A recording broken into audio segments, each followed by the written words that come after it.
Porter, just overall, what stood out about the way the team played in non-conference as a whole, and do you feel like the team's kind of finding its identity heading into conference play? For the early part of the non-conference schedule, I thought we had a lot of different guys on different nights score the ball. That was encouraging to me.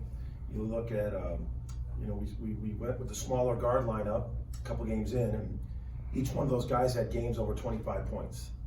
Jalon Hill has had that. Sam got over 20-point games. So, you worry always, coaches always worry about scoring, and with a new team. And we've had different guys, different nights in a lot of the games. The thing we've been able to do is I think we got some fight in us. I think we got some resiliency in us that and some belief. There's a great chemistry in the locker room about believing these preseason things. It doesn't matter to us. I mean, we know we're facing the preseason #1 team in the country. They're a ton of respect. Preseason #1 SEC team in Alabama. We know just a ton of respect for the program and what they do. But there's an inner confidence. It's a confident respect I think we have, and it's how hard we're working in practice, how hard we prepare, and I think that's what you like to see too in this era of a lot of new guys on a new team, that they're pulling for each other. Porter, what are some of those challenges that Alabama presents for you guys? There's a number of challenges. One is their transition so elite. They play so fast. They have the best point guards in the country, Mark Sears, who's been to the Final Four. He's done it, older, veteran. And then you have extreme length.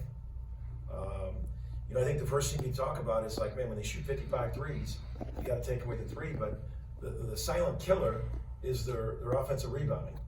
I mean, they get like 41% of their shots back. They start with 3, 6, 11 guys. That's the silent killer, is you've got to rebound. They can get to the rim and rebound as good as anybody. And you think about their pace, and you think about all the threes they're taking.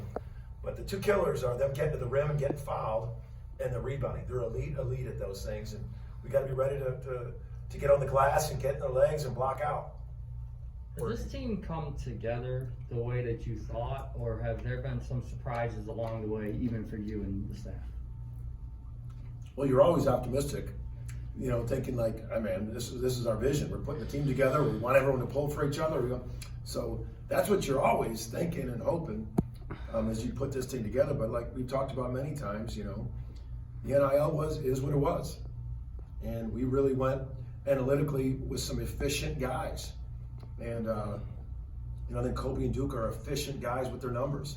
I think Bryson Godin can shoot the ball. We're still waiting on Jalon, but like Bryson was an efficient three-point shooter.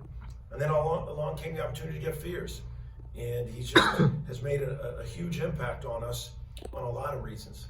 The pace of play, a bigger guard, the scoring ability, passing ability. So I think these guys and the older guys are recognizing that, and they bring him along, but also know that he's a guy that's really good with the ball in his hand. Porter, you said Sunday, I think you guys have only quad 1 and 2 games remaining. Just what is it like preparing mentally for that and physically for that? And what did you learn last year going through a similar thing in the Big 12? You literally, you got to take your schedule, put something over it, and just slowly look at the one in front of you, and not be able to have your peripheral vision see the rest of it, because it's daunting. It's opportunity. We're going to be playing the best of the best. It's unprecedented what the SEC's done. Unprecedented. Like I told you guys last time we were sitting here after the game, and I feel like I've said that 3 years in a row. And here we go again saying it, but it is truly unprecedented what the SEC's done. Every night is going to be high quad 1 games, and you got to be ready. You're going to have some mental toughness and resolve to go through what you're going to go through. Like Alabama's 35-2, the last 2.5 years at home, one of the best home teams in the country. There's a lot of venues we're going to play at that are not easy to win at, but you got to find ways to win. You got to find ways to win. You got to piece together and believe and stay together. And I think that's where you need a close locker room, that it doesn't get fractured easily, and that's hopefully that foundation of that hopefully has been building since they got here in June. You know, it's not all of a sudden you're talking about not getting fractured through adversity or going through the gauntlet. And I think we've spent months, the guys of putting together a foundation of culture with the guys, and it doesn't get fractured as you enter this gauntlet. Porter, you mentioned you mentioned Jeremiah a bit ago when you're heading into a conference like you mentioned, it's a gauntlet 9 in, 9 out. Just for him, when you know he's going to be high on scouting reports, his first time going through conference play, just what's going to be important for him, you know, starting on Saturday?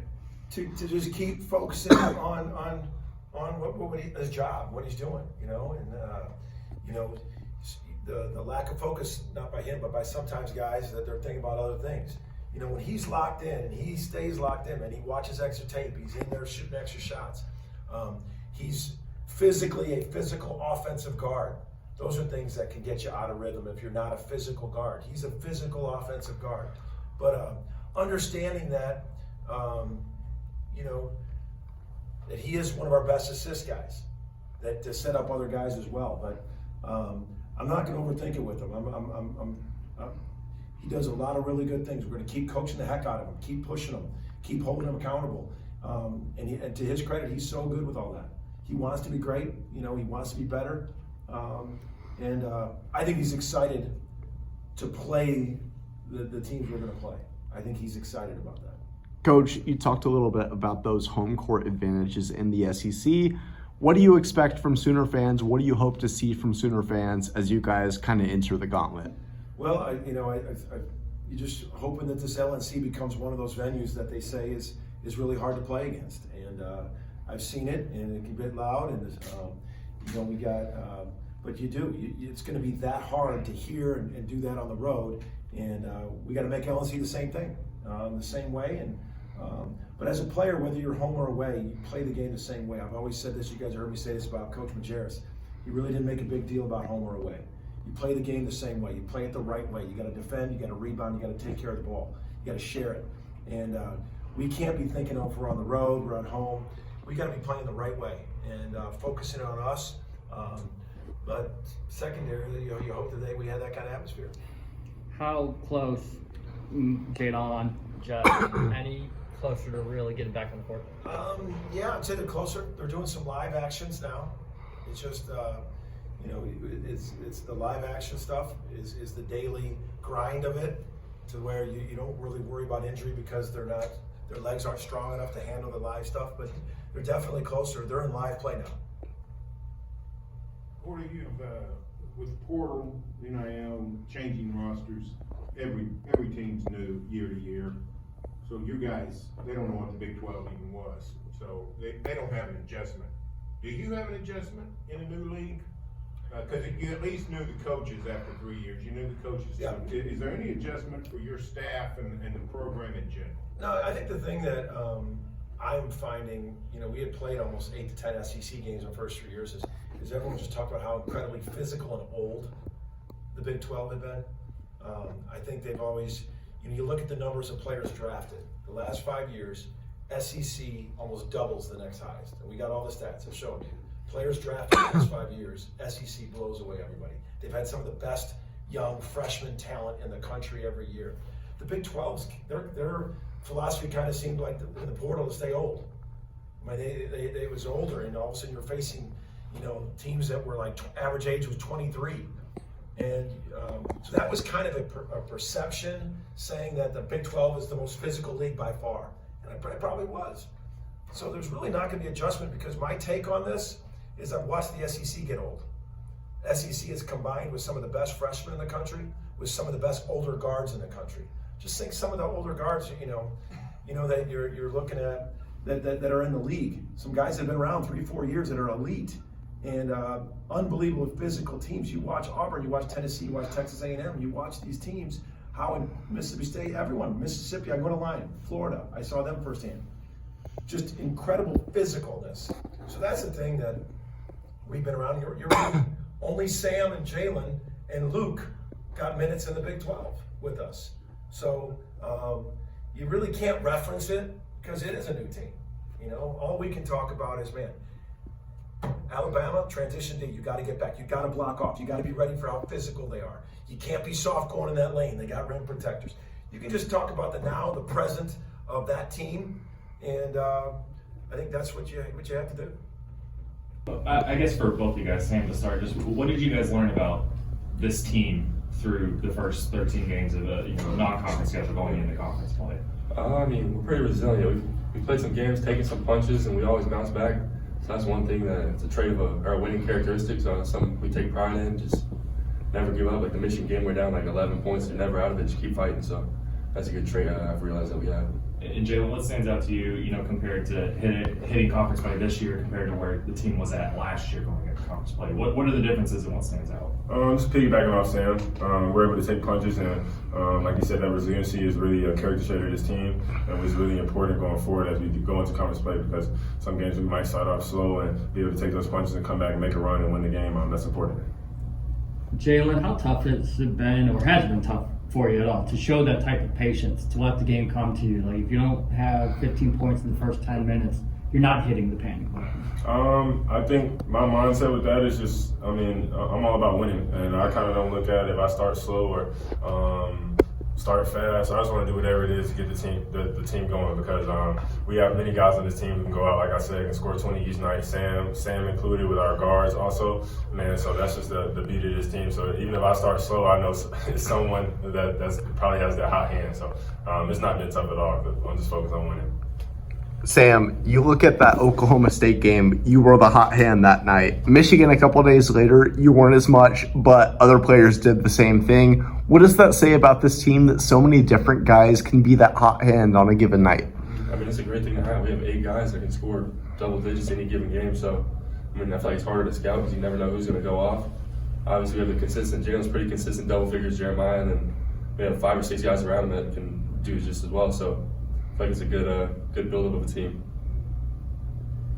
Jalon, obviously the SEC grind is new, but you guys have gone through a conference play before. When you've got a young guy like Jeremiah, just what's important for him as you guys start Saturday and moving forward to conference play? What's going to be important for a young guy like him? What's really impressive about Jeremiah is he brings a business-like mindset to the gym every day. He works hard, he comes in and works hard, and he makes sure he puts that time in. And I think that's important. I think for him, that's been his building block this whole year, just continuing to improve each game. And it's been impressive to see what he's done, and just going to this conference play with that same mindset, which he is going to be, because he's an aggressive player. He's a fast player, good on the transition, and just keeping that business-like mindset. I'm pretty sure that's going to be important for him going in. Sam, what does it mean for you to finally have the SEC be here for the season finally starting? It's really exciting. Ever since I walked on here 2 years ago, that's what they were talking about, is the SEC, moving to the SEC. So just for it to finally be here is really exciting. Obviously, get to play the best competition in college basketball. So we know it's not going to be easy, but we're excited for the challenge. And what can you tell the younger guys? Obviously, it's going to be new in the SEC, but as far as getting into conference play and the grind of that, what do you tell them to get them ready for that? It's a battle. There's no free games in this league. You got to show up ready to play every single night. We were predicted 14th in the SEC, so people probably thought we were going to be the free game, and we're one of the better teams in the conference looking like. So, you never get a night off. You never get a chance to rest. You got to be locked in every game and ready to play. So. Sam, just what did playing at Wofford for a couple years, what did that do for your development, just now playing SEC basketball, a whole different league? Obviously, Big 12 and SEC basketball is 10 times better than the SoCon. No shot to them, but just the development of the players you see here, I'm going against 7 foot, 260 pounders over there. It's a bunch of 6'8" guys like me, so it's just a whole different level of physicality and skill level with this league. But just being in Wofford, honestly, I feel like helped me mature. Just being 15 hours from home, didn't have my family around, so I feel like that just helped me kind of mature as a player and as a person, and just help me for the situations now. Jalon, you mentioned the depth of scoring guards you guys have. Duke's been on a real heater lately. Just what have you seen from him across the last couple games? Duke brings the spark. Duke is going to be aggressive, and that's what this team needs. And Duke has he has a really good 3-point shot, and everyone on this team can shoot. So I think Duke brings a spark to this team that is really needed. You guys do know that Jalon's going back to his home state, right? Oh yeah, I am going back to my stomping grounds, man. That's gonna be good to see the family there at the game. Yeah.